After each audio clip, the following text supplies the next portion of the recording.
What is the difference between like psychiatry, psychology, or more accurately, like counseling per se? You know? Okay.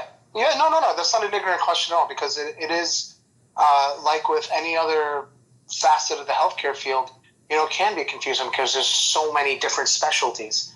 So, for instance, I'll just start from the ground up. What people commonly know.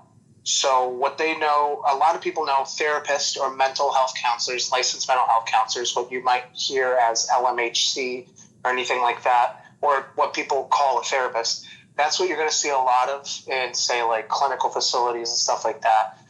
Those are the therapists, the people that do a lot of the talk therapy and stuff like that.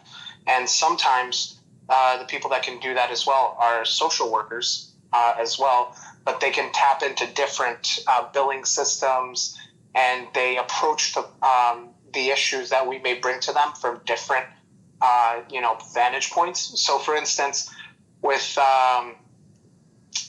counseling, it can be a little bit different from social work, whereas social work may focus on the whole sociology aspect of how society and all the stuff kind of affects you and everything like that. A counselor might be looking at it more from the vantage point of your immediate surroundings and the people that surround you and all those kinds of things. Now, where psychology comes in, that's a totally different thing. It's like it's the same thing, but at the same time, it's also different. You're looking at things from a different point of view, whereas all that other stuff is kind of like how other various stimuli and input affects you. Psychology, on the other hand, is more of that intrinsic stuff where in your head, that's where it's at. Like what's going on inside your head, thinking, like change your thinking kind of stuff. It can be behavioral. It can be all sorts of stuff.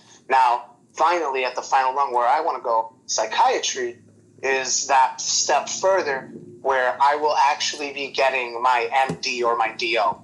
So I would be like legit medical doctor. So I could do like a checkup or, stuff like that kind of, depending on what my specialty is. Obviously, it's going to be psychiatry, which will be more mentally focused.